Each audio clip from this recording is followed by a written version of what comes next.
Hi everyone, आपका मेरे इस चैनल पे तहे दिल से स्वागत है।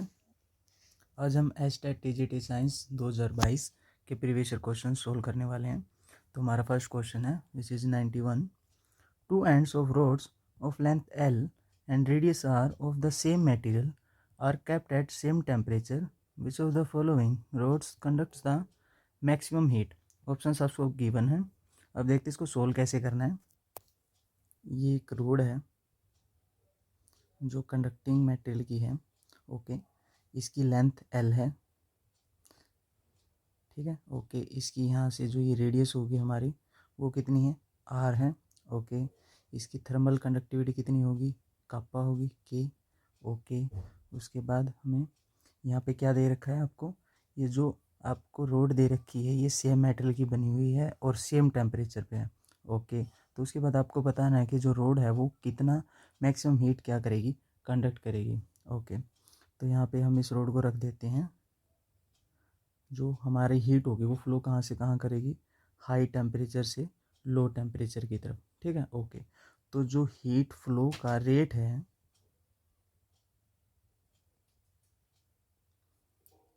तो हीट फ्लो जो रेट है वो हमारा क्या होगा, rate of change in temperature upon में थर्मल रेजिस्टेंस। ठीक है, ओके।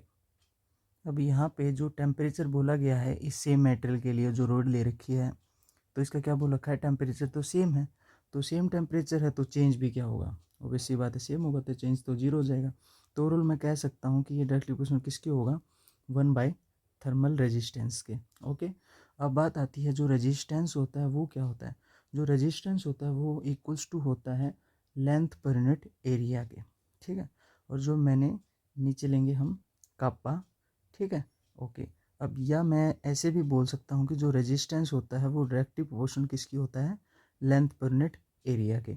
अब ऐसा क्यों है, क्योंकि आपने देखा भी होगा कि जो कोई भी एक थर्मल प्लांट है जहाँ पे इलेक्ट्रिसिटी बनती है, पावर प्लांट, तो उस पावर प्लांट में जहाँ से वो आती है हमारी इलेक्ट्रिसिटी, तो जिस वोल्टेज से वो वहाँ से भेजी जाती है उन वायर्स के थ्रू, तो वो हमारे घर तक आते आते क्या हो जाती है, उसमें क्या हो जाती है, उसका वोल्टेज घट जाता है। ऐसा क्यों, क्योंकि जो हमारा ओम्स लॉ होता है V = IR, जो हमारा वोल्टेज जैसे जैसे आपकी बढ़ेगी तो हमारा करंट भी बढ़ेगा और रेजिस्टेंस भी बढ़ेगा। और रेजिस्टेंस हमें पता है कि वो क्या होता है, लेंथ पर यूनिट एरिया होता है। ठीक है, और जो वायर्स है हमारी वो कितनी लेंथ ट्रेवल करके आती है, कितनी डिस्टेंस ट्रेवल करके आती है, तो उनकी जितनी ज़्यादा लेंथ बढ़ती जाएगी तो ऑब्वियस सी बात है क्या होता जाएगा, रेजिस्टेंस बढ़ता जाएगा। और रेजिस्टेंस बढ़ेगा तो ऑब्वियस सी बात है करंट कम होगा। तो वो जो वोल्टेज होगी वो किस फॉर्म में निकलेगी, वो वोल्टेज करंट की फॉर्म में तो कम निकलेगी, तो वो ज़्यादा फॉर्म किसकी फॉर्म में निकलेगी, वो हीट की फॉर्म में बाहर निकलना पसंद करेगी। तो यही पूछ रहा है कि जो रोड है आपकी वो कितना हीट प्रोड्यूस करेगी। ठीक है, और उसके लिए हम देखेंगे कि रेजिस्टेंस कितना होगा। रेजिस्टेंस हम कैसे मेजर करते हैं, लेंथ पर यूनिट एरिया से। जितनी ज़्यादा लेंथ उतना ही रेजिस्टेंस, या आप कह सकते हो कि जितना कम एरिया उतना ही ज़्यादा रेजिस्टेंस। ठीक है, ओके, तो बस इस रेशो को आपको देखना है। ओके, तो मैं यहाँ पे रेजिस्टेंस की वैल्यू पुट करूँ तो मैं कह सकता हूँ कि जो 1/R रेजिस्टेंस है वो डायरेक्टली प्रोपोर्शनल किसकी हो जाएगा, एरिया अपॉन में लेंथ के। ओके, एरिया क्या होता है, लेंथ इंटू ब्रेथ। ठीक है, ओके ओके, तो यहाँ पे हमें दे क्या रखी है, सिर्फ रेडियस दे रखी है। ओके, तो रेडियस मैं ओवरऑल कह सकता हूँ कि जो एरिया होगा, मैं यहाँ पे नीचे लिख देता हूँ, जो एरिया होगा वो मैं कह सकता हूँ कि जो हमारी रेडियस दे रखी है उसका हम स्क्वायर कर लेते हैं। ठीक है, ओके, वो एरिया होगा। ओके, डिवाइड बाय क्या हो गया, हमारा लेंथ हो गया। तो बस ये इसके क्या है, डायरेक्टली प्रोपोर्शनल हो गया। ये जो हमें क्या निकालना है, हीट फ्लो रेट जो निकालना है, हीट फ्लो रेट। ठीक है, ये किसके डायरेक्ट प्रोपोर्शनल हो गया, हमारा R²/L। तो जिसकी वैल्यू जितनी ज़्यादा होगी उसके हिसाब से उसका फ्लो रेट हीट का क्या होगा, मैक्सिमम होगा। तो हमें बस वैल्यूज़ फाइंड करनी है, अब हमारा काम ईजी होगा। तो इसके लिए मैं अगर वैल्यू निकालूँ तो हो जाएगी हमारी 0.5 का स्क्वायर अपॉन में 25। इसको सोल्व करने के बाद मेरी वैल्यू आएगी 0.25 अपॉन में 25 विच इज़ इक्वल्स टू 0.01।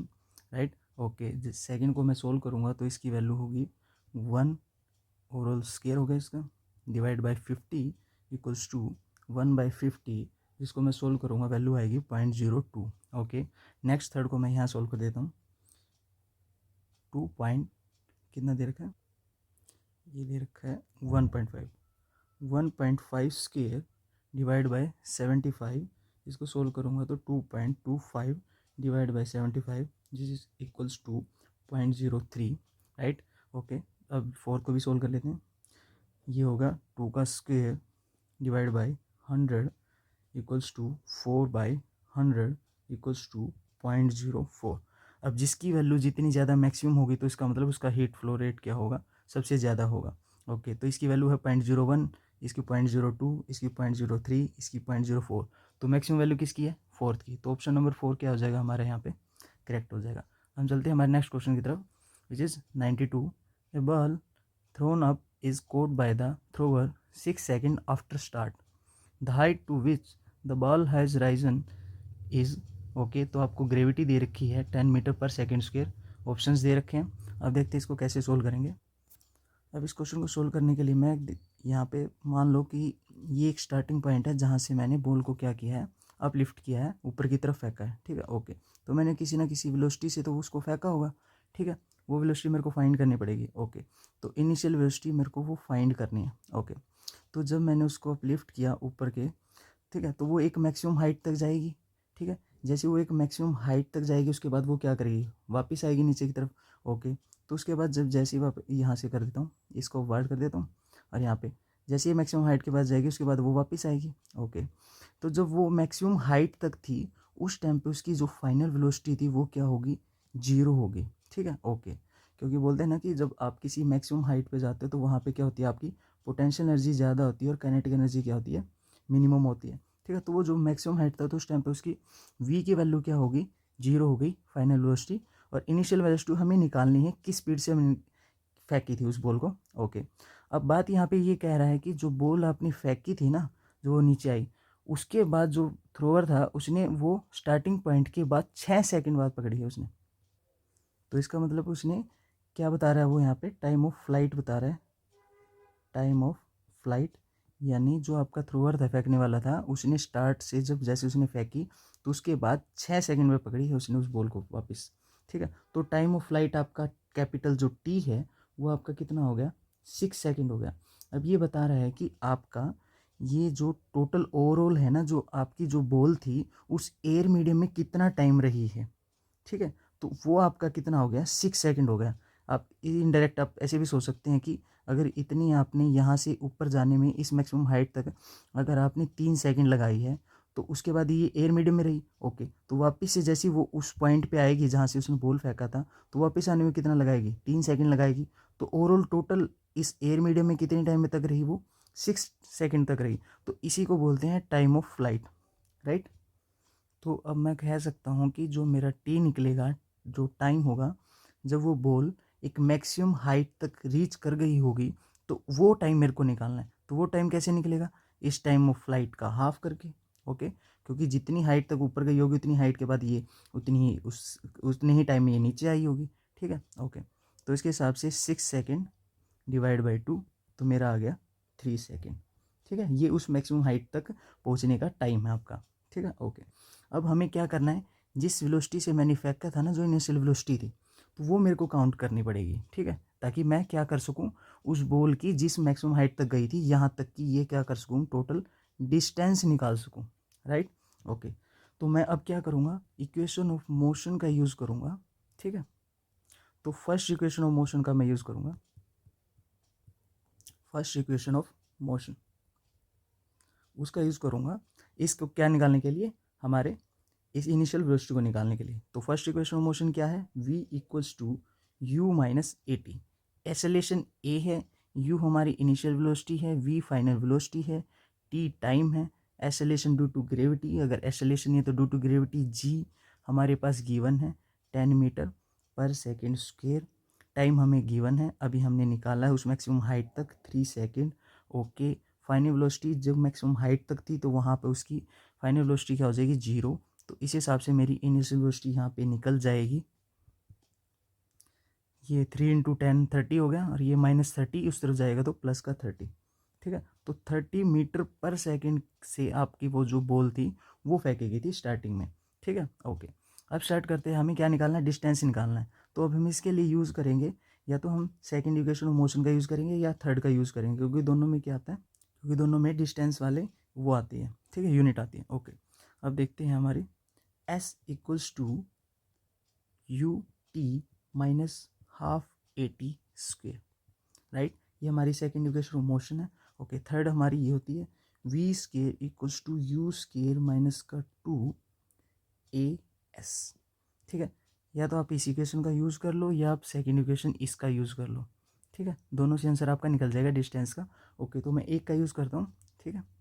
तो मैं वैल्यू पुट करना स्टार्ट करता हूँ। मेरे को निकालनी है वो जो मैक्सिमम हाइट थी, ये वाली, ये जो मेरी मैक्सिमम हाइट थी, ये कितनी डिस्टेंस होगी मेरी, ठीक है। ओके, तो s इक्वल्स टू हो जाएगा, मेरी इनिशियल वेलोसिटी कितनी निकल के आई 30 मीटर पर सेकेंड, मल्टीप्लाई टाइम कितना था उस हाइट तक रीच करने का 3 second, okay, minus half into acceleration कितनी है हमारे पास, एक्सेलरेशन है हमारे पास 10 मीटर पर सेकेंड स्क्वायर, ओके।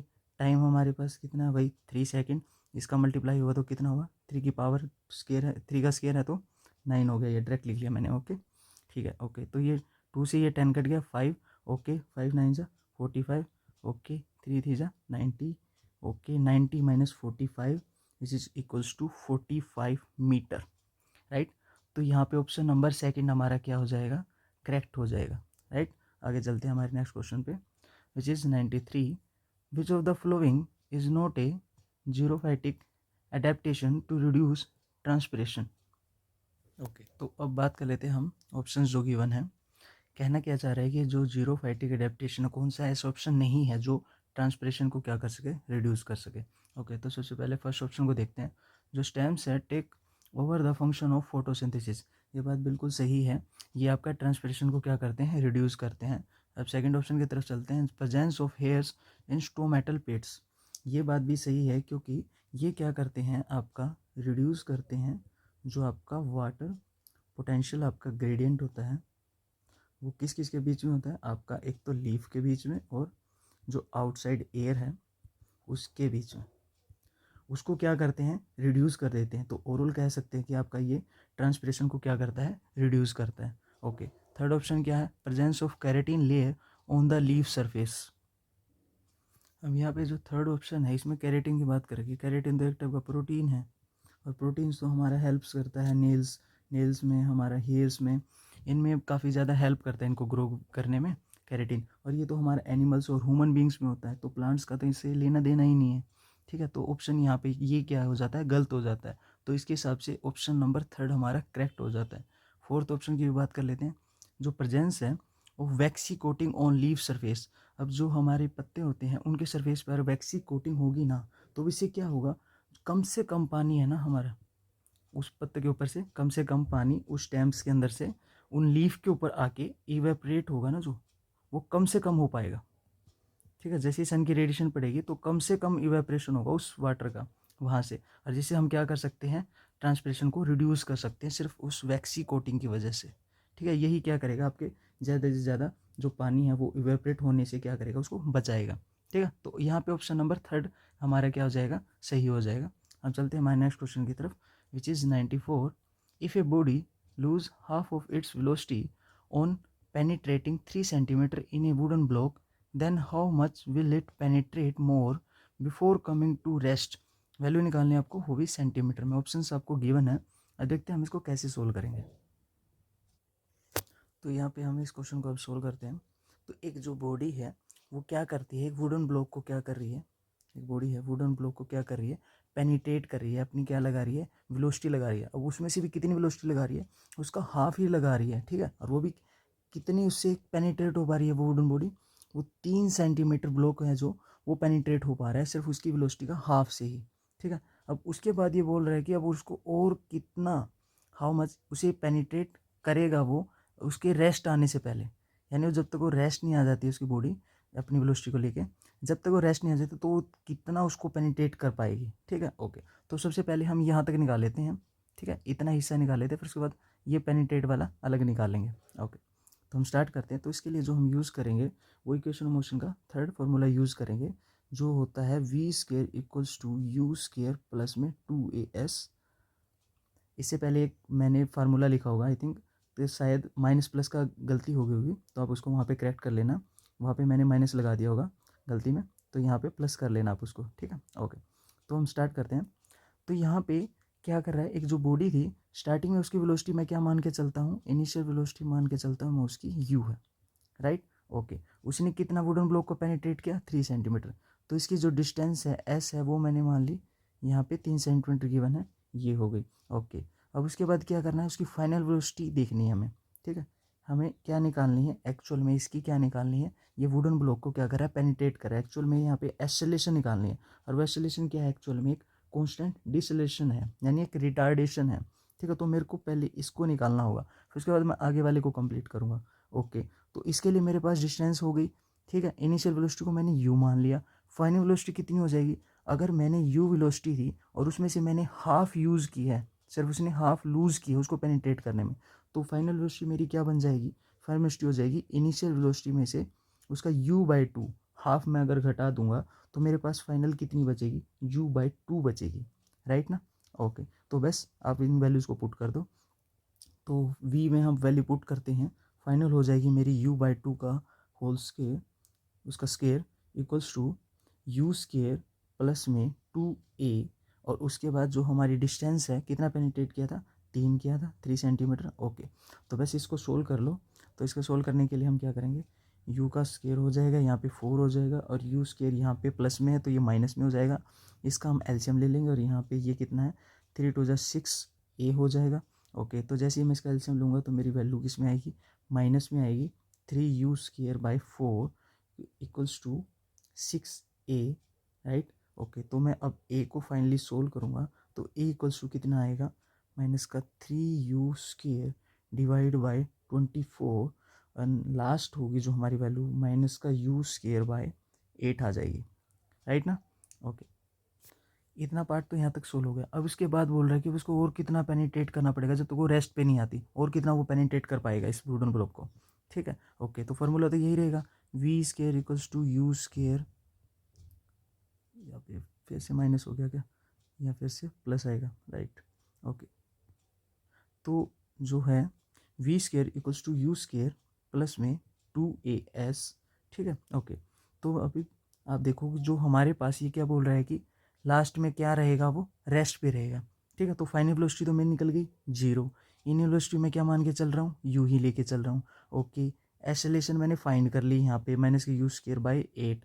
ओके, अब मेरे पास क्या है, टोटल डिस्टेंस, ठीक है। ओके, तो टोटल डिस्टेंस अब कितनी होगी, 3 तो उसके पास थी ही पहले, जो अगर मेरे को टोटल डिस्टेंस निकालनी है उसमें से मेरे को देखना है कि लास्ट वाली कितनी है, तो टोटल कितनी होगी उसके पास, 3 तो उसने वो पेनिट्रेट कर ली, उसके बाद वाली मेरे को निकालनी है, उसको मैं क्या कर लेता हूँ, S2 मान लेता हूँ। ओके, तो इस हिसाब से टोटल मेरे पास होगी 3 प्लस में S2, तो इसमें से मेरे को ये फाइनल वाली निकालनी है, वो कितना पेनिट्रेट करेगा, ठीक है, वो भी सेंटीमीटर में। ओके, बस अब हमें क्या करना है, वैल्यूज़ पुट करनी है। ओके, तो मैं 1 बाय 1 वैल्यूज़ पुट करता हूँ।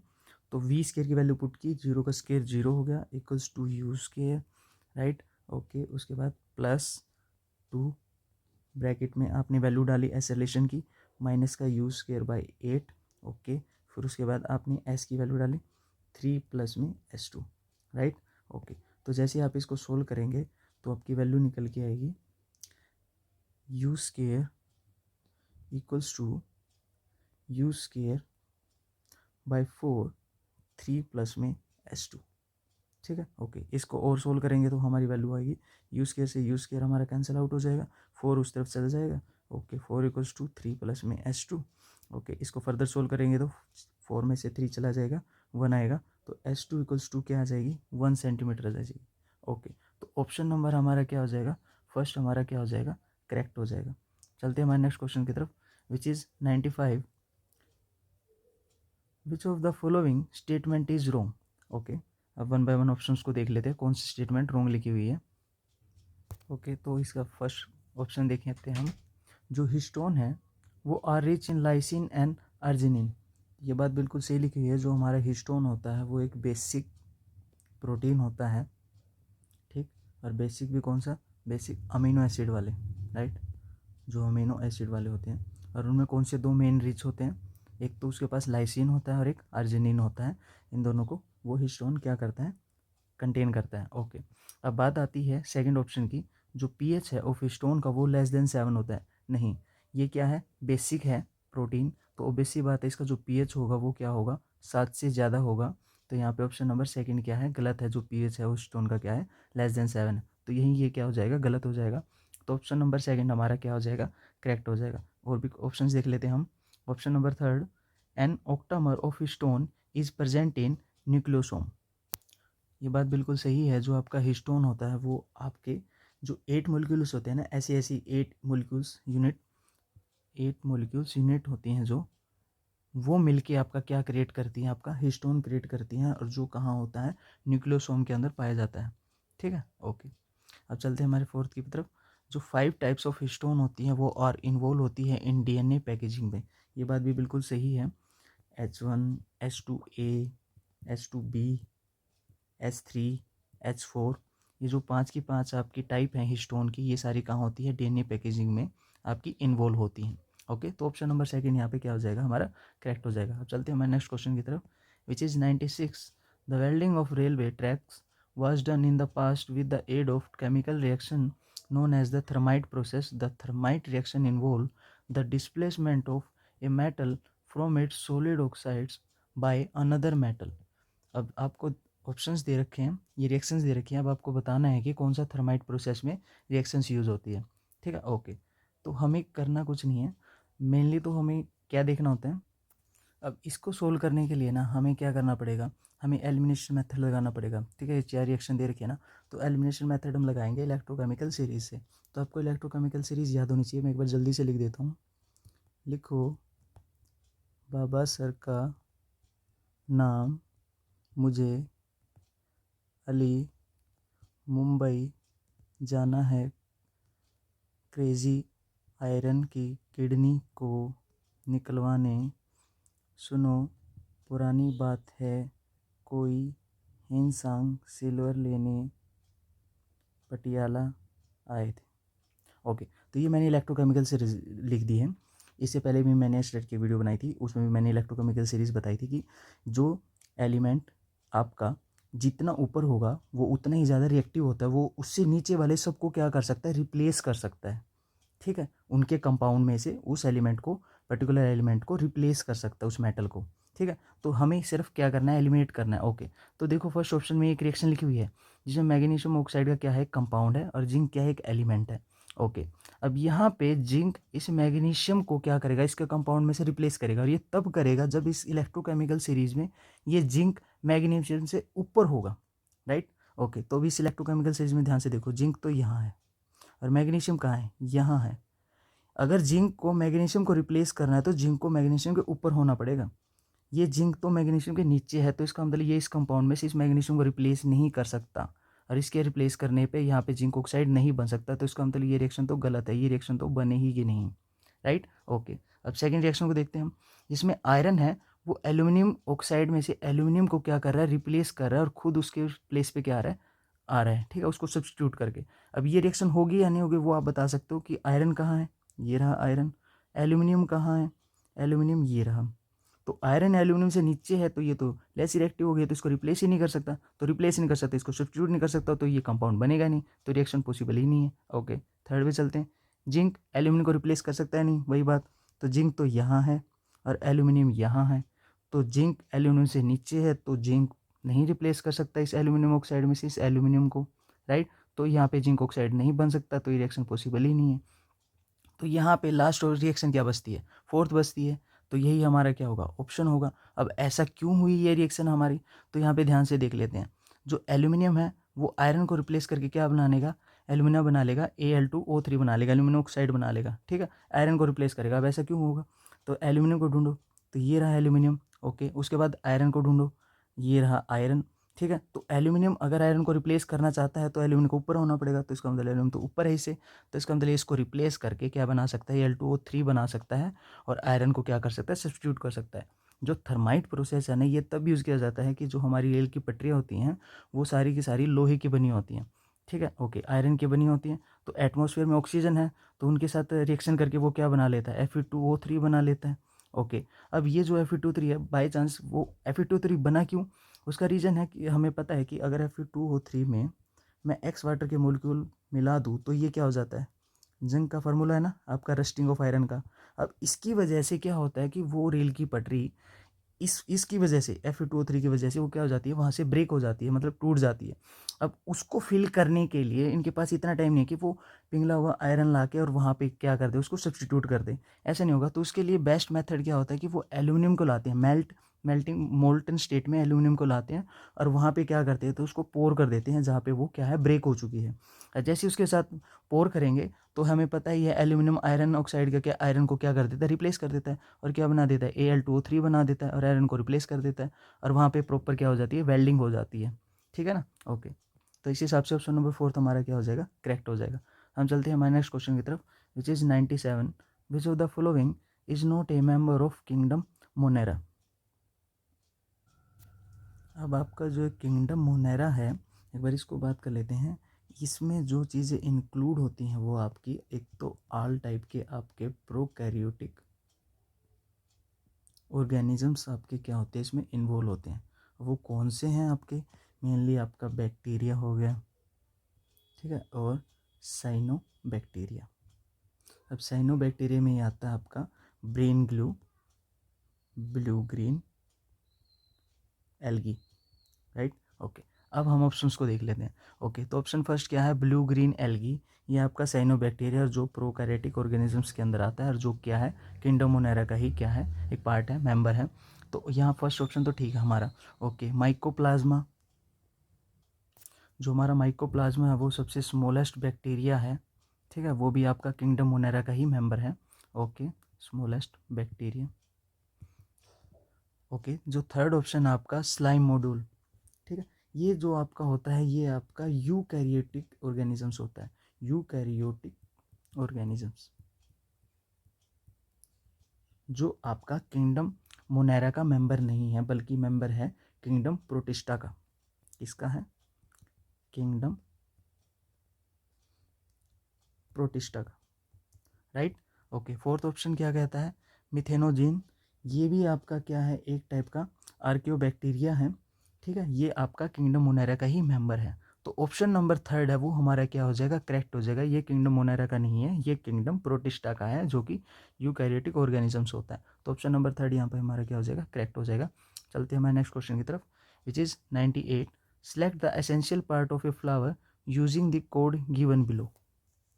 अब यहाँ पे एसेंशियल पार्ट पूछा है और फ्लावर का जो एसेंशियल पार्ट होता है वो एक्चुअल में क्या होता है, जो सेक्सुअल रिप्रोडक्शन में क्या करे, इन्वॉल्व हो, ठीक है। तो उसमें दो ही मेन पार्ट होते हैं, एक होता है आपका पिस्टिल, ठीक है, जो आपका फीमेल, उस प्लांट का क्या होता है, फीमेल रिप्रोडक्टिव ऑर्गन होता है, ठीक है, रिप्रोडक्टिव ऑर्गन, ओके। और मेल जो हमारा मेल रिप्रोडक्टिव ऑर्गन होता है वो होता है आपका स्टेमन, ठीक है, ओके। तो बेस्ट ऑप्शन में हम ढूंढना है, तो पिस्टिल ये रहा बी, ओके, स्टेमन ये रहा डी, तो उसके हिसाब से बी और डी, ऑप्शन नंबर थर्ड हमारा क्या हो जाएगा, करेक्ट हो जाएगा। चलते हैं नेक्स्ट क्वेश्चन की तरफ, चीज 99, a person of mass 60 kg is standing on a spring balance inside a lift, if the lift falls freely downward then the reading of spring balance will be equals to, okay. Options आपको given है, अब इसे हम one by one देख लेते हैं, ठीक है, ओके। तो इसको सोल्व कैसे करना है, ठीक है, ये हमारे पास एक स्प्रिंग बैलेंस है, ठीक है, ओके। स्प्रिंग बैलेंस बोल सकते हो आप या वेइंग बैलेंस बोल सकते हो। तो वेइंग बैलेंस पे जब कोई भी बॉडी रखी जाती है, कोई भी ऑब्जेक्ट रखा जाता है, यहाँ पे इसने कितना रखा है, 60 kg रखा है ना, ओके। तो मैं इसको मान के चलता हूँ जनरल में m, ओके। तो ये जो बॉडी है इसका मास m, ओके, इस पे ग्रेविटी लगेगी डाउनवर्ड, ओके, g। तो ओवरऑल मैं कह सकता हूँ कि ये जो हमने बॉडी रखी है ये इस वेइंग बैलेंस पे कितना वेट लगा रही है, mg, ओके। अब जो वेइंग बैलेंस होता है वो रीडिंग कैसे मेजर करता है, वो हमारा बताता है नॉर्मल फोर्स के अकॉर्डिंग। अगर नॉर्मल फोर्स है तो वो रीडिंग दिखा देगा, अदरवाइज वैल्यू जीरो रहेगी, ओके। तो ऐसे ही ये जो वेइंग बैलेंस होगा ये इस बॉडी पे क्या लगा रहा होगा, एक नॉर्मल फोर्स लगा रहा होगा, राइट, ओके। ये बात आप याद रखना कि जो वेइंग बैलेंस होता है वो मेजर करता है नॉर्मल फोर्स को, ठीक है, ओके। तो नॉर्मल फोर्स है तो वैल्यू आएगी, नहीं तो जीरो रहेगी, ओके। तो ये इस बॉडी पे क्या लगाएगा, नॉर्मल फोर्स लगाएगा, ओके। तो यहाँ पे मैं कह सकता हूँ कि जो नॉर्मल फोर्स होगा वो इक्वल्स टू क्या होगा, mg के इक्वल होगा, ओके। अब हमें बात किसी करनी है लिफ्ट की, ओके। अब मैं डायरेक्ट इसी को क्या कर लेता हूँ कि यहाँ पे क्या कर लेता हूँ, एक एक्स्ट्रा एक आउटर सरफेस क्रिएट कर देता हूँ जो क्या है, एक लिफ्ट है, ओके। अब ये बोल रहा है कि जो आपकी लिफ्ट है ना वो फॉल कर रही है फ्रीली डाउनवर्ड, अब वो फ्रीली जा रही है। इससे पहले ये जो मैंने वेइंग बैलेंस ले रखा था ना, जो ऑब्जेक्ट था, ये एक स्टैटिक पर था, यानी रेस्ट पे था, ठीक है। अब मैं क्या कर रहा हूँ, इसी सिस्टम को किस में, कहाँ पे पुटअप कर रहा हूँ, इस एक लिफ्ट के अंदर पुटअप कर रहा हूँ, और वो लिफ्ट क्या है, फ्रीली डाउनवर्ड हो रही है। अब जैसे फ्रीली डाउनवर्ड होगी, इतना सेटअप तो आपका एड ऑन है, इतना तो बिल्कुल सही है। अब जो लिफ्ट है वो आपकी डाउनवर्ड फ्रीली मूव कर रही है ना, तो उसकी वजह से क्या होगा कि जो आपका ये वेइंग बैलेंस है ना, ये वेइंग बैलेंस, ये आपकी बॉडी पे क्या करेगा, एक सूडो फोर्स लगाएगा। अब वो सूडो फोर्स होता है, वो किसके इक्वल होगा, उस बॉडी का मास और वो जो ग्रेविटी होगी जिससे वो फ्रीली कर रहा है मूव डाउनवर्ड, वो वाली जी, ठीक है। तो ओवरऑल मैं कह सकता हूँ कि जो हमारा नेट जो नॉर्मल फोर्स है उसमें क्या चीज़ एक और ऐड हो गई, उसमें हमारी वैल्यू ऐड हो गई सूडो फोर्स की, जो कि है एम जी, ठीक है। और ये ओवरऑल इक्वल्स टू किसके है, एम जी के। तो ओवरऑल अगर मेरे को नॉर्मल फोर्स निकालना है तो मैं क्या करूँगा, m g minus m g, तो मेरा नॉर्मल फोर्स फाइनली निकल के कितना आता है, जीरो। और मेरे को पता है कि जो स्प्रिंग बैलेंस है वो नॉर्मल फोर्स को ही मेजर करता है, नॉर्मल फोर्स तो मेरा जीरो है। तो ओवरऑल मैं क्या कह सकता हूँ, यहाँ पे वैल्यू क्या आएगी, जीरो आएगी। वो जो ह्यूमन बॉडी है वो क्या करेगी, अपने आप को क्या करेगी, वेटलेस फील करेगी, और स्प्रिंग बैलेंस की में वैल्यू कितनी आएगी, जीरो आएगी। तो ऑप्शन नंबर 4 यहाँ पे क्या हो जाएगा, करेक्ट हो जाएगा। अब हम चलते हैं हमारे नेक्स्ट क्वेश्चन की तरफ, which is 100, which of the following statements are incorrect about the structure of an atom, ठीक है। ऑप्शंस वन बाय वन देख लेते हैं। जो एटम है वो as a whole as neutral होता है, ठीक है। कोई भी एलिमेंट उठा लो, उसका कोई भी एटम उठा लो, आयरन उठाओ, कोई सा पीरियोडिक टेबल में 118 एलिमेंट है, तो उनमें से कोई सा भी एलिमेंट उठाओ, तो हर एक एटम क्या होता है, इलेक्ट्रोनेगेटिव न्यूट्रल होता है, ठीक है। क्योंकि ऐसे न्यूट्रल क्यों होता है, क्योंकि सेंटर में न्यूक्लियस होता है और उसके सराउंडेड क्या रिवॉल्व करते रहते हैं, इलेक्ट्रॉन। तो जितने इलेक्ट्रॉन होंगे, इलेक्ट्रॉन पे क्या होता है, नेगेटिव चार्ज, ओके, उतने ही क्या होंगे, प्रोटॉन होंगे। लेट्स सपोज आपने कुछ भी ले लिया, लिथियम ही ले लिया, लिथियम के पास क्या है, एटॉमिक नंबर 3, तो 3 ही इलेक्ट्रॉन होते हैं, उसके पास 3 ही प्रोटॉन होते हैं, ठीक है। तो सेंटर में न्यूक्लियस है, न्यूक्लियस के पास क्या होता है, प्रोटॉन और न्यूट्रॉन, न्यूट्रॉन के पास कोई चार्ज नहीं होता, प्रोटॉन के पास होता है, प्रोटॉन की वैल्यू 3 है, तो इलेक्ट्रॉन भी इस न्यूक्लियस से चारों कितने इलेक्ट्रॉन बोल करे, 3, ठीक है। ओके, तो 3 इलेक्ट्रॉन 3 ही प्रोटॉन, तो ओवरऑल वैल्यू क्या आ गई, पॉजिटिव नेगेटिव न्यूट्रल, ठीक है। तो इस हिसाब से एटम क्या होता है, न्यूट्रल होता है। Okay, second, atom is an indivisible part. ये बोल रहा है कि एटम को हम क्या फर्दर और ब्रेक नहीं कर सकते, बट हम एटम को फर्दर ब्रेक करेंगे तो हमें पता है कि हमारे पास एक तो प्रोटॉन मिलेंगे, एक न्यूट्रॉन मिलेंगे, ठीक है, और इलेक्ट्रॉन मिलेंगे। प्रोटॉन न्यूट्रॉन दोनों को हम न्यूक्लियॉन्स बोलते हैं, ठीक है। ओके, तो ये बात तो यहाँ पे गलत होगी, एटम इंडिविजुअल पार्टिकल नहीं, एटम डिविजिबल पार्टिकल है, और उसे हमें पता है कि अंदर क्या क्या होता है, ठीक है। ओके, तो सेकंड तो यहाँ पे गलत हो गया। थर्ड चलते हैं, तो होल मास ऑफ एटम का वो इज कंसनट्रेटेड होता है इन द न्यूक्लियस। बात बिल्कुल सही है। जो लिथियम लिया था इसका एटॉमिक मास कितना होता है, 7 ना। ओके, तो हमें पता है कि जो सेंटर में न्यूक्लियस होता है उसके पास क्या होगा, प्रोटॉन होगा, ओके, और क्या होगा, न्यूट्रॉन होंगे। ये दोनों से मिलके क्या बनता है, एटॉमिक मास बनता है। ओके, तो प्रोटॉन हमारे अगर 3 है, ठीक है, और एटॉमिक मास से हम कैसे निकाल, एटॉमिक मास अगर दे रखा है वो कैसे होता है, उसका नियर अबाउट डबल होता है, होल नंबर रेशियो में होता है। अगर इसका एटॉमिक नंबर मास 7 है, तो 7 में से अगर माइनस करूँ 3, तो मेरे को वैल्यू क्या मिलेगी, 4 मिलेगी। और ये क्या वैल्यू होती है, हमारी न्यूट्रॉन की वैल्यू होती है। और न्यूट्रॉन कहाँ है, उसी न्यूक्लियस के अंदर है, और वहीं पे क्या है, प्रोटॉन है। और प्रोटॉन का मैंने बताया ही, जितने इलेक्ट्रॉन होते हैं उतने प्रोटॉन, तो 3 एटॉमिक नंबर उतने प्रोटॉन, तो 3 और 4, तो ओवरऑल मिलके वैल्यू 7। यही आपका कहाँ होता है, न्यूक्लियस, और वही आपका मास को डिसाइड करता है। तो होल मास ऑफ एटम का इज कंसनट्रेटेड होता है इन द न्यूक्लियस। तो ये थर्ड भी ठीक है। ओके, फोर्थ की बात कर लेते हैं। All the atoms are stable in their basic state. ये बात यहाँ पे गलत है, सारे के सारे एटम है वो स्टेबल नहीं होते अपनी बेसिक स्टेट पे, क्योंकि बहुत सारे क्या होते हैं, आइसोटोप्स बनाते हैं, ठीक है। और ये आइसोटोप्स में से कुछ रेडियो एक्टिव भी होते हैं, ठीक है, जो फर्दर डिके भी होते रहते हैं। तो उसकी वजह से हम कह नहीं सकते कि जो एटम्स होते हैं वो सारे के सारे स्टेबल होते हैं। और स्टेबिलिटी हम मेनली आपकी मेजर करवा सकते हैं, या फिर आप बता सकते हो जो स्टेबिलिटी होती है वो डिपेंड करती है न्यूट्रॉन प्रोटॉन के रेशो पे, ठीक है। इसके हिसाब से हम बता सकते हैं कि कोई एटम कितना स्टेबल है और कितना नहीं है, राइट। तो ऑप्शन नंबर यहाँ पे फर्स्ट और थर्ड हमारा करेक्ट है, तो उसके हिसाब से फर्स्ट और थर्ड, फर्स्ट थर्ड, ओके, तो फर्स्ट थर्ड ठीक है, सेकंड फोर्थ गलत है, और हमें क्या पूछा था, इनकरेक्ट ही पूछा था, ठीक है, ठीक है। तो इनकरेक्ट पूछा था, तो सेकंड और फोर्थ इनकरेक्ट है, तो ऑप्शन में देखना है सेकंड और फोर्थ, सेकंड और फोर्थ। ऑप्शन नंबर थर्ड हमारा क्या हो जाएगा, यहाँ पे करेक्ट हो जाएगा। चलते हैं हमारे नेक्स्ट क्वेश्चन की तरफ, which is 101, which one of the following statement is totally wrong about the occurrence of notochord which the other 3 are correct, ठीक है, नोटोकॉर्ड जो पाया जाता है उसके बारे में बताना है कि वो कौन सा इसको प्रेफरेबल नहीं है। तो हम वन बाय वन हम सब ऑप्शंस को देख लेते हैं।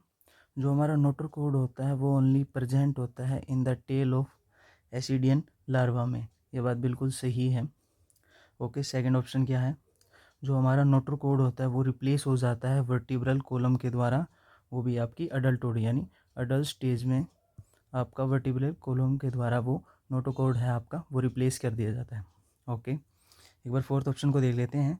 It persist throughout the life in amphioxus and extend from head to tail, यानी जब वो एक्सटेंड करता है फ्रॉम हेड टू टेल तो थ्रू आउट द लाइफ वो क्या करता रहता है, लंबे समय तक वो काम करता रहता है। परसिस्ट का मतलब क्या, वो लंबे समय तक उस चीज़ को क्या करता है, कंप्लीट करता रहता है, वो काम करता रहता है। ओके, अब ऑप्शन नंबर थर्ड है वही हमारा गलत है। तो वो कह क्या रहा है कि जो हमारा नोटोकॉर्ड है वो लंबे समय तक काम नहीं करता, not persistent throughout the life in chondrichthyes में। ठीक है, तो ऑप्शन नंबर थर्ड ही हमारा ये क्या है, गलत है। ठीक है, तो ऑप्शन नंबर थर्ड हमारा क्या हो जाएगा, यहाँ पे करेक्ट हो जाएगा। हम चलते हैं हमारे नेक्स्ट क्वेश्चन की तरफ, which is 102। In a tape recorder we'll connect 6 cell in a battery in series. By mistake, one cell is connected with reverse polarity. If the effective resistance of load is 24 ohm and internal resistance of each cell is 1 ohm and EMF 1.5 volt, the current delivered by the batteries। अब देखते हैं इसको कैसे हम solve करेंगे। हमें finally क्या निकालना है, करंट निकालना है, कितना बैटरी ने डिलीवर किया। हमें ओम्स लॉ पता है, V इक्वल्स टू IR होता है, राइट। ओके, तो करंट कैसे निकलेगा, V अपॉन में R। हमें टोटल रेजिस्टेंस चाहिएगा और हमें वोल्टेज चाहिएगी। वोल्टेज यहाँ पे EMF की फॉर्म में दे रखी है आपको, इलेक्ट्रोमोटिव फोर्स, ठीक है, वही होती है हमारी वोल्टेज। तो 1.5 वोल्टेज हमें यहाँ पे इतनी दे रखी है, ठीक है। ओके, वो भी एक सेल के लिए है, ठीक है। ओके, हमें अब और देखना पड़ेगा। ओके, तो जितनी भी सेल हमने सीरीज़ में लगाए थे, तो जो भी एक सेम फेज में लगाए थे ना, तो वो तो सारे ठीक हैं। ओके, तो उनमें से कितने हैं हमारे, 5 हैं, ठीक है। तो एक की वोल्टेज है 1.5, तो 5 के लिए जो EMF होगी 5 इंटू 1.5 7.5 वोल्ट होगी। ओके, अब इनमें से एक का कनेक्शन क्या लग गया था, रिवर्स पोलैरिटी से लग गया था, ठीक है। ओके, अब वो क्या करेगा, वो अपोज करेगा आपको, ठीक है। अब वो अपोज करेगा तो हमें क्या निकालना पड़ेगा, चेंज इन EMF निकालनी पड़ेगी। तो चेंज इन EMF निकालनी पड़ेगी, बस उसकी वैल्यू माइनस कर दो। तो 7.5 में से उस एक की माइनस कर दो 1.5 वोल्ट, तो मेरे पास वैल्यू आ जाएगी 6 वोल्ट, ठीक है। अब ये 6 वोल्टेज जाएगी आपकी बैटरी में। ओके, अब हमें 6 वोल्टेज से क्या निकालना है, करंट निकालना है। ओके, तो EMF तो मेरे पास निकल के आ गई। अब रेजिस्टेंस कितना है वो देखना है हमें। अब टोटल रेजिस्टेंस निकलेगा हमारा। अब टोटल रेजिस्टेंस क्या होगा, ध्यान से देखो, यहाँ पे जो इफेक्टिव रेजिस्टेंस है लोड का वो 24 ओम दे रखा है एक। ओके, तो ये 24 ओम प्लस में आपको क्या करना है, इंटरनल रेजिस्टेंस हर एक सेल का, एक सेल का 1 ओम है, तो इंटरनल रेजिस्टेंस ओवरऑल कितना होगा 6 सेल का, तो 6 ओम, और ये लोड का 24, तो ओवरऑल वैल्यू आ गई 30 ओम, ठीक है। बस वैल्यूज़ हमारी निकल चुकी हैं, अब बस आपको पुट करनी है। तो करंट हमारा निकल जाएगा 6 volt divide by 30 ohm which is equals to 1/5, और 1/5 equals to 0.2 ampere. Option number second हमारा यहाँ क्या हो जाएगा, करेक्ट हो जाएगा। अब हम चलते हैं हमारे नेक्स्ट क्वेश्चन की तरफ, which is 103। And an electric current is flowing through a circuit coil of radius R, the ratio of the magnetic field at the center of the coil and that at the distance √3r from the center of the coil on its axis। अब देखते हैं इसको कैसे solve करेंगे हम। Okay, तो हमारे पास क्या है, एक सर्कुलर कोयल है। तो सर्कुलर कोयल का जो सेंटर है हमारे पास, उस सेंटर पे जो मैग्नेटिक फील्ड जनरेट होगी, ठीक है, तो वो मैग्नेटिक फील्ड BC हम लिख लेते हैं यहाँ पे। तो उसका फार्मूला आपको याद होना चाहिए, वो होता है μ0I/2r, राइट। ओके, अब जैसे ही मैं इस एक्सिस के अलोंग चलूँगा, तो ये हमारी क्या होगी, एक्सियल लाइन होगी। तो इस एक्सियल लाइन पे यहाँ पे कितनी डिस्टेंस दे रखी है इसने, √3r दे रखी है, ठीक है। तो किसी इतनी डिस्टेंस को √3r मान लिया हमने, ठीक है। तो इस डिस्टेंस पे यहाँ पे जो एक्सियल मैग्नेटिक फील्ड जनरेट होगा, तो उसका फार्मूला क्या होगा, तो B axial equals to μ0I R square equals to twice R square plus में एक्स स्केयर की होल 3/2। और यहाँ पे जो एक्स है ना, ये हमारा क्या बता रहा है, उस एक्सियल वैल्यू को ही बता रहा है।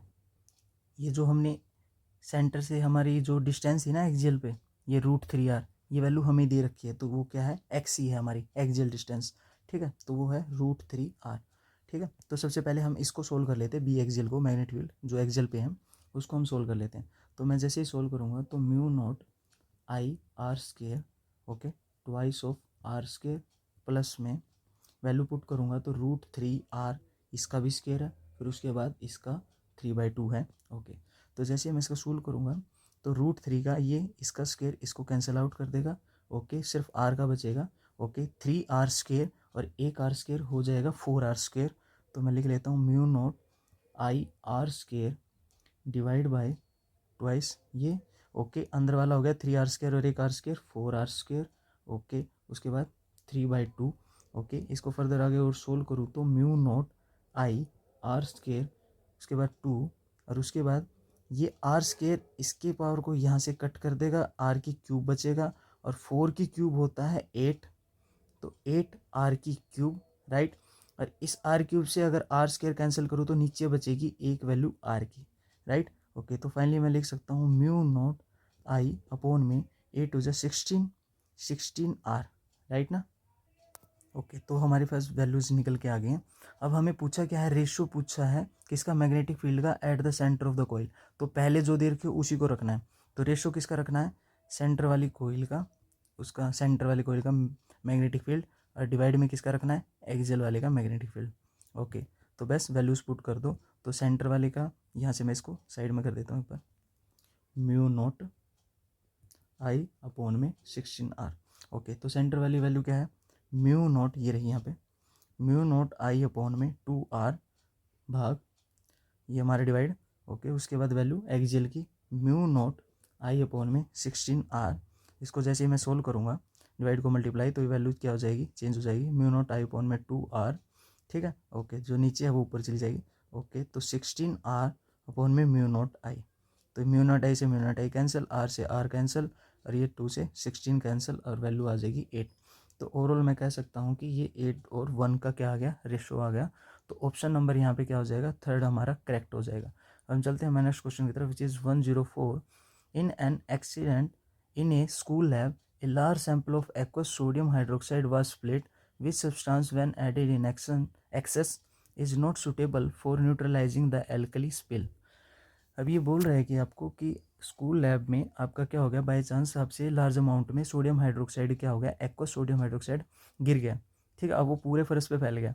अब उसके बाद आप क्या करो कि एक्सेस में जितना भी डालोगे आप, वो सारा के सारा एसिड डालो, जिससे वो क्या हो जाए, आपका एल्कली है, जो एल्कली को बोलते हैं बेस, वो सारा का सारा सोडियम हाइड्रोक्साइड भी क्या होता है, बेस ही होता है। ठीक है, ओके, मैं लिख देता हूँ यहाँ पे एक्वस सोडियम हाइड्रोक्साइड। ठीक है, ये हमारा क्या है, बेस है, इसे हम एल्कली भी बोलते हैं। ओके, तो इसको न्यूट्रलाइज करने के लिए हमें क्या करना होता है, हमें एसिड की ज़रूरत पड़ेगी, और वो एसिड क्या करें, इतना ज़्यादा डालें कि ये सारा का सारा इसको क्या कर दे, न्यूट्रल कर दे। हमें पता है एसिड और बेस मिलके क्या बनाते हैं, सोल्ट बनाते हैं, और वाटर, राइट। ओके, तो हमें तो न्यूट्रलाइज करना है। अब क्वेश्चन में क्या कंडीशन है कि कौन सा सब्सटेंस जब हम एक्सेस में ऐड करेंगे तो वो not suitable for neutralising the alkali spill, जो एल्कली बिखरा हुआ है, फैला हुआ है, उसको न्यूट्रलाइज करने के लिए वो सुटेबल नहीं है। ठीक है, अब 1 बाय 1 देख लेते हैं। सबसे पहला है सल्फ्यूरिक एसिड। सभी को पता है कि जो सल्फ्यूरिक एसिड होता है वो हाईली कंसनट्रेटेड होता है। ठीक है, वो अगर फर्श पे फैलेगा तो वो जहाँ जहाँ लगेगा तो वहाँ उसको क्या कर देगा, डैमेज कर देगा। अगर किसी कपड़े पड़ा, कपड़े पे जला देगा, हाथ को जला देगा, तो वो ज़्यादा क्या होता है, कंसनट्रेटेड होता है, डेंजर होता है, टॉक्सिक होता है। ठीक है, तो सल्फ्यूरिक एसिड को हम यूज़ नहीं करेंगे सोडियम हाइड्रोक्साइड एक्वस वाले को न्यूट्रलाइज करने के लिए। ठीक है ये एसिड स्ट्रॉन्ग वाला, बट हम इसे यूज़ नहीं करेंगे, ये हमारे लिए डेंजर होगा। ठीक है, तो इसीलिए लैब में हम इसको यूज़ नहीं करेंगे। तो ऑप्शन नंबर फर्स्ट हमारा क्या हो जाएगा, करेक्ट हो जाएगा। ऑक्जेलिक एसिड को देख लेते हैं। ऑक्जेलिक एसिड का फार्मूला होता है COOH। ठीक है, ये ऑक्जेलिक एसिड है, हम इसका यूज़ कर सकते हैं। ये हमारा किस में होता है, टोमेटो में होता है। ठीक है, तो हम इसका यूज़ कर सकते हैं सोडियम हाइड्रोक्साइड को न्यूट्रलाइज करने में। ओके, सिट्रिक एसिड खट्टी चीज़ों में होता है, तो इसका भी हम यूज़ कर सकते हैं सोडियम हाइड्रोक्साइड को क्या करने में, न्यूट्रलाइज करने में। Fourth, sodium hydrogen sulphate NaHSO4 ये एक सोल्ट है, ये भी बना है आपका H2SO4 से ही बना है। H2SO4 में अगर आप NaCl डालोगे, ठीक है, ओके, तो इससे आपका ये बन जाएगा NaHSO4, वेट, NaHSO4 प्लस में HCl, राइट। तो इस हिसाब से आप ये सोल्ट बना सकते हो, ठीक है। तो ये भी आपका क्या होगा, आपका एक एसिड है, वो क्या करेगा, आपके इस एल्कली को न्यूट्रलाइज करने में बेस्ट रहेगा। सिर्फ डेंजर है तो हमारा सल्फ्यूरिक एसिड से है। जो आपका सोडियम हाइड्रोजन सल्फेट होता है, ये आपका पूल को क्लीन करने में भी यूज़ होता है, उसके पीएच को क्या करने के लिए, मिनिमम करने के लिए, ठीक है, ओके। अब चलते हैं हमारे नेक्स्ट क्वेश्चन की तरफ, which is 105। The displacement time graph for the two particles P1 and P2 are straight line inclined at 30 degree and 45 degree with the time axis. The ratio of velocity Vp1 ratio दे रखा Vp2, वो क्या होगा, ठीक है। अब देखते हैं इसको कैसे सोल्व करेंगे हम। अब इसको सोल्व करेंगे, हमें वेलोसिटी का रेशियो निकालना है ना, तो वेलोसिटी होती क्या है, वेलोसिटी होती है डिस्टेंस अपॉन में टाइम, राइट, ओके। तो डिस्टेंस अपॉन में टाइम होती है, और हमें क्या बोला गया कि डिस्टेंस वर्सेस टाइम ग्राफ है, ठीक है। अगर मैंने डिस्टेंस या ले लिया, टाइम ये ले ली, ठीक है, तो डिस्टेंस वर्सेस टाइम ग्राफ है, और ये क्या है, एक स्ट्रेट लाइन ग्राफ है, ये मैंने बना दिया एक स्ट्रेट लाइन। तो जो इसकी स्लोप होगी, स्लोप कैसे निकालते हैं, स्लोप होती है equals to tangent theta, right, okay.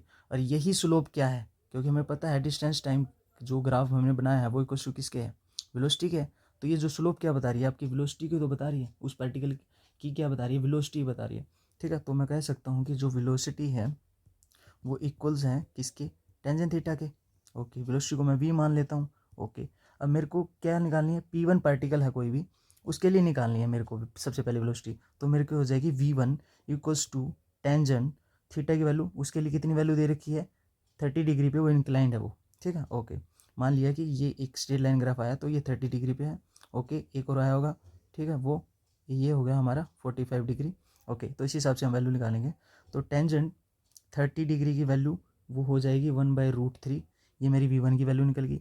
ऐसे ही P2 पार्टिकल के लिए 45 डिग्री का है, ओके। तो इसके लिए V2 निकल जाएगी टेंजेंट 45, उसकी वैल्यू होती है 1। तो ओवरऑल रेशियो आ जाएगा हमारे पास, किसने पूछा है, V1 अपॉन में V2 पूछा है, तो 1/√3, ठीक है, ओके। तो उसके बाद ये 1, ओके। तो मैं कह सकता हूँ कि V1/V2 इक्वल्स टू 1/√3 आ गई वैल्यू। तो V1 की वैल्यू 1 और V2 की वैल्यू √3। तो ऑप्शन देखना है हमें कहाँ पे है ऐसा 1 और रेशियो √3 का। तो ऑप्शन नंबर फर्स्ट हमारा यहाँ पे क्या हो जाएगा, करेक्ट हो जाएगा। हम चलते हैं हमारे नेक्स्ट क्वेश्चन की तरफ, which is 106। Which oxides of nitrogen are generated by burning of fossil fuel. अब जो बर्निंग है फॉसिल फ्यूल, हमें एग्जांपल के रूप में ले तो अगर कार है, ठीक है, कार का जो इंजन है वहाँ से जो भी हार्मफुल गैसेज निकलती हैं, वो बहुत सारी गैसेज निकलती हैं, पावर प्लांट में बहुत सारी गैसेज निकलती हैं, पर उनसे पर्टिकुलर अगर नाइट्रोजन गैस लें, तो जो नाइट्रोजन गैस निकली तो वो क्या करेगी, एटमॉस्फेयर में ऑक्सीजन गैस है तो उसके साथ रिएक्ट करेगी, और जो सबसे पहले प्राइमरी ऑक्साइड्स बनाएगी ना, जो वो प्राइमरी ऑक्साइड्स कौन से बनाएगी, वैसे तो सब बनाएगी, वो अभी मैं बता दूंगा। तो नाइट्रोजन जो सबसे पहले बनाएगी ना प्राइमरी, ठीक है, वो कौन से ऑक्साइड्स होंगे, वो आपके नाइट्रिक ऑक्साइड, या फिर आप इसे बोल सकते हैं नाइट्रोसाइल, ठीक है, और बनाएगी आपका नाइट्रोजन डाइऑक्साइड बनाएगी। ये दो ही आपके प्राइमरीज बनाएगी स्टार्टिंग में। उसके बाद आपके तो फिर कोई से भी बना सकती है, आपके NO3 बना सकती है, N2O5 भी बना सकती है, N2O3 बना सकती है, ठीक है, ओके, N2O5 भी बना सकती है, ठीक है, ओके। तो ये बना सकती है, ये NO3 नाइट्रेट होता है, NO3-, ठीक है, ओके। तो इनसे कोई से बना सकते हैं, फिर धीरे धीरे आपको तो पता ही है, ये NO2 गैस और एटमोसफियर में जाके ऊपर वाटर के साथ मिलके क्या बना लेती है, एसिड बना लेती है, विच इज़ नाइट्रिक एसिड, ठीक है, ओके। तो जो सबसे पहले बनाती है प्राइमरी ऑक्साइड्स, वो कौन से प्रोड्यूस होते हैं आपके, नाइट्रोसाइल और नाइट्रोजन डाइऑक्साइड, ठीक है, ओके। यही से आप नाइट्रिक ऑक्साइड भी बोल सकते हैं, ठीक है। तो ऑप्शन नंबर हमारा कौन सा करेक्ट हो जाएगा, NO और NO2 वाला, ऑप्शन नंबर फर्स्ट हमारा क्या हो जाएगा, करेक्ट हो जाएगा। हम चलते हैं हमारे नेक्स्ट क्वेश्चन की तरफ, which is 107। An atom with 3 proton and 4 neutron will have a valency of, okay. तो सबसे पहले हम क्या करेंगे, एलिमेंट देखेंगे कौन सा एलिमेंट है जिसका एटम यहाँ पे लिया गया है, ओके। तो 3 प्रोटॉन है, तो मैंने बताया था कोई भी जनरल एक्स मान लो, ठीक है, तो नीचे लिखे जाते हैं बॉटम में, लेफ्ट साइड बॉटम में, और राइट साइड टॉप में हमारे मास लिखे जाते हैं, और लेफ्ट साइड बॉटम में हमारे क्या लिखे जाते हैं, एटॉमिक नंबर लिखे जाते हैं। तो इसके क्या बोला है, 3 प्रोटॉन लिखे हैं। तो मैंने बताया था अभी रिसेंटली 3 वैल्यू अगर लिखी हुई है तो इसका मतलब है इसके पास 3 इलेक्ट्रॉन है और 3 ही प्रोटॉन है, राइट। ओके, अब 4 क्या है, न्यूट्रॉन। न्यूट्रॉन होते हैं हमारे, एटॉमिक मास होता है वो हमारा होता है प्रोटॉन और न्यूट्रॉन से मिलके बनता है।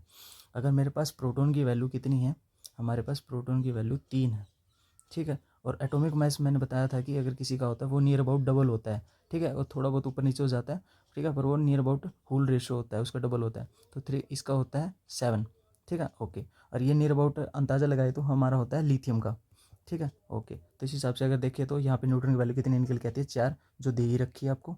तो ओवरऑल वैल्यू 3 और +4 = 7। तो यहाँ पे ये 7 फिट भी बैठ रहा है, ठीक है, ओके।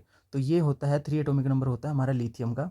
तो ये हो गया हमारा 3 और 7, ठीक है। अब बात आती है कि लिथियम लाई कहाँ करता है, जिससे हम उसकी वैलेंसी बता सकें, ठीक है। वैलेंसी बताती है कि आपका वो कितने बॉन्ड बनाएगा, ठीक है। तो वैलेंसी पता लगाने के लिए हमें पता होना चाहिए कि उसके आउटर मोस्ट सेल में कितने इलेक्ट्रॉन है, आउटर मोस्ट सेल में कितने इलेक्ट्रॉन है, ठीक है। जो हमारी एस ब्लॉक होती है, एस ब्लॉक में जो हमारा फर्स्ट ग्रुप होता है, ठीक है, और जो सेकंड ग्रुप होता है, फर्स्ट होता है हमारा हलीना की रब से फरियाद वाला, ओके। सेकंड वाला होता है बेटा मंगेकर scooter, okay. General electron configuration होती है NS1 to 2, ठीक है। फर्स्ट वाली होती है NS1 वाली, ठीक है, ओके। तो लिथियम यहाँ पे है, ये फर्स्ट हो गया, ये सेकंड पीरियड हो गया, तो सेकंड में आता है हमारा लिथियम, ठीक है। तो इसके हिसाब से हो गया 2s1। ये इसकी outer most shell electron configuration है जिसमें एक इलेक्ट्रॉन है।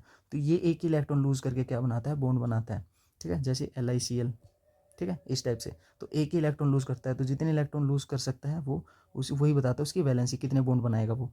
तो इसके हिसाब से इसकी वैलेंसी क्या होगी, 1 हो गई। तो ऑप्शन नंबर सेकंड क्या हो गया हमारे यहाँ पे, करेक्ट हो गया। चलते हैं नेक्स्ट क्वेश्चन की तरफ, विच इज़ 108।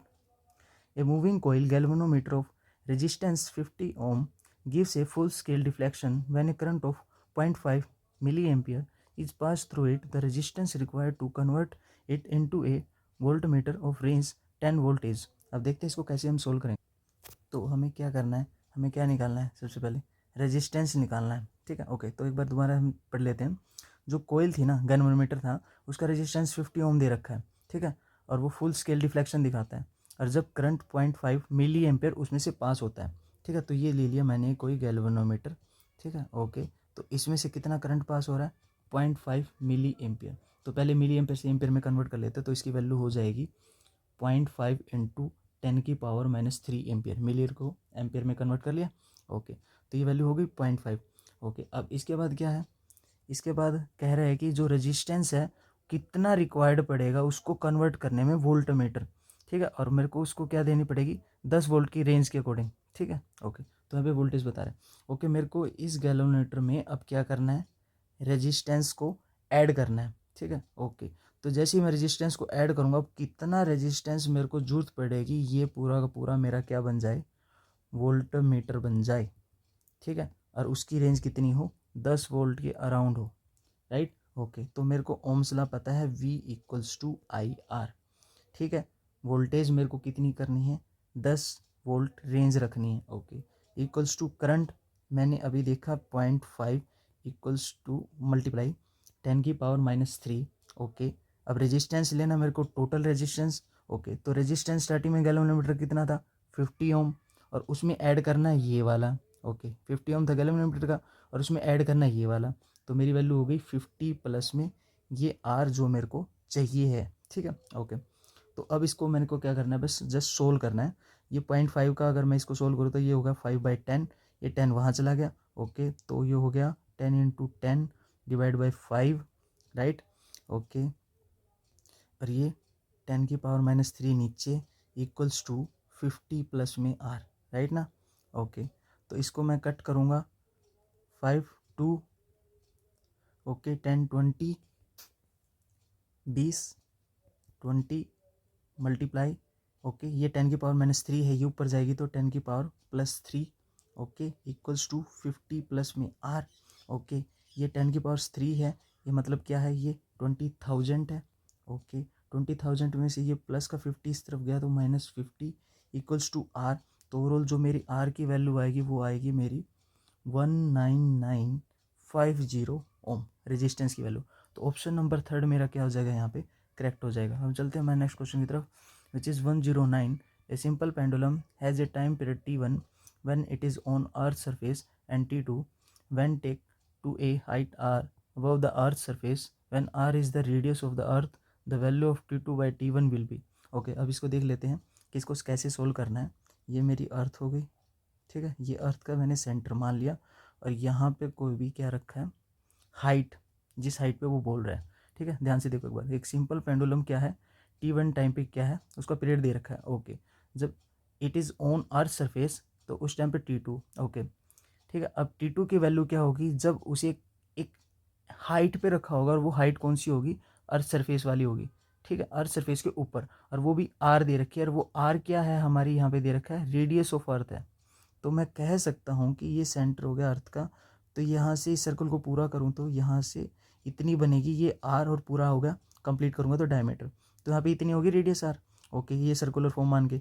ओके तो इसी पॉइंट पे क्या है, ये हाइट है, इस हाइट तक ही क्या किया है उसने, t2 मेजर किया है, ठीक है। ओके तो मैं कह सकता हूँ कि एट h हाइट पे तो मेरा जो h होगा वो इक्वल्स टू r होगा, राइट ना। तो जितनी h है उतनी मेरी r है ना। ओके अब स्टार्ट करते हैं आगे। अब इस h हाइट पे जो एक्सेलरेशन होगी, acceleration due to the gravity, वो भी इस अर्थ सरफेस पे h हाइट पे, उसका जो फार्मूला हम यूज़ करेंगे वो आपको याद भी होना चाहिए, g dash equals to g upon में 1 प्लस h अपॉन में r, और उसका भी होगा स्क्वेयर, राइट। ओके तो यहाँ पे जो g है वो हमने पुट की। ओके 1 प्लस में h इक्वल्स टू r है, तो मैं कह सकता हूँ h बाई h, तो यहाँ से वैल्यू कट के एक आ गई, और एक 2, ठीक है, और उसका भी है स्क्वेयर, तो वैल्यू कितनी आएगी, g बाई 2 का स्क्वेयर। तो ओवरऑल वैल्यू कह सकता हूँ कि जो acceleration due to the gravity है on the earth surface, g dash equals to हो गई g बाई 4, राइट ना। ओके अब उसके बाद जो पेंडुलम है हमारा, सिंपल पेंडुलम, उसका फॉर्मूला हमें पता है कि टाइम पीरियड का फॉर्मूला क्या होता है, सिंपल पेंडुलम के टाइम पीरियड का, this is t equals to 2 pi under root L by g, right. Okay अगर मेरे को सिंपल पेंडुलम था जो टाइम t1 पे, तो उसके लिए मेरी वैल्यू हो गई, ये मान ली t1, राइट। ओके ये एक इक्वेशन। ओके उसके बाद मेरे को t2 वाली निकालनी थी, जो मैंने यहाँ पे ये वाली निकाली, ठीक है। अब इस वैल्यू को मेरे को वहाँ पुट करना पड़ेगा। ओके तो ये t2 की वैल्यू कैसे निकलेगी, t2 equals to 2 pi under root L by ji dash, जो मैंने ये वैल्यू निकाली जी डैश की।